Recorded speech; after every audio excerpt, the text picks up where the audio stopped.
My name is Yuji Uchida. And also my name is Kaori Uchida. We are from Hiroshima.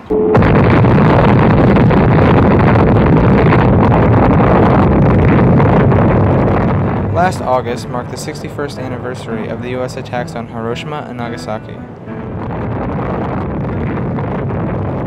But before Japan, before the Manhattan Project, there was Chicago. It was here that in 1942, University of Chicago scientists achieved the first self-sustaining nuclear reaction, propelling the world into the atomic age. Since then, peace activists have gathered annually to commemorate the victims, but more importantly, to protest the ongoing development of nuclear weapons. I'd like to thank everyone for coming on a beautiful Sunday afternoon here in Chicago. It's hard to put ourselves in places that are not so beautiful.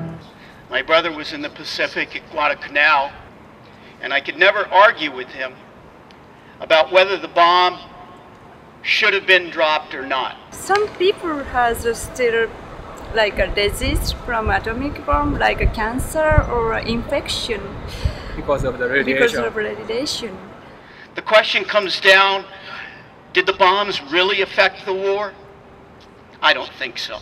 This monument represents the ultimate use of violence to try to solve the problem of conflict. That's what atomic weapons are. We're a very, very clever species. What we don't do magnificently well is resolve conflicts without the use of violence. War is a very crude instrument. Lord knows we should have figured that out 61 years ago today. But we have to figure it out time and time again. We have to figure it out in Iraq and now in Lebanon. That is a shameful lack of learning. This year's ceremony held particular importance for activists who feared that current tensions could lead to another devastating loss of life. It's hard to watch the news with all the violence and the war. And here, 61 years later, on the day of Hiroshima, this government of ours today is more eager to drop a nuclear weapon than any government in the United States history since the early days of Ronald Reagan. The government tells us that nuclear deterrence can be made stable and can work forever, and that simply is not scientifically true. It is heartbreaking to watch the pictures and look at the pictures in Lebanon and in Gaza, and it's horrible to know that there are tens of thousands of people in Israel in bomb shelters.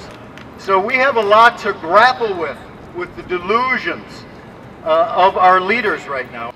We have to ask when destroying cities and civilians has become okay. The American public and everybody in the world has to realize the true danger of nuclear weapons. I don't think that we can live with these weapons indefinitely. The human species is going to end war, and war is going to end the human species. We need to do whatever we can to say no to nuclear weapons, no to another Hiroshima, no to hair trigger alert.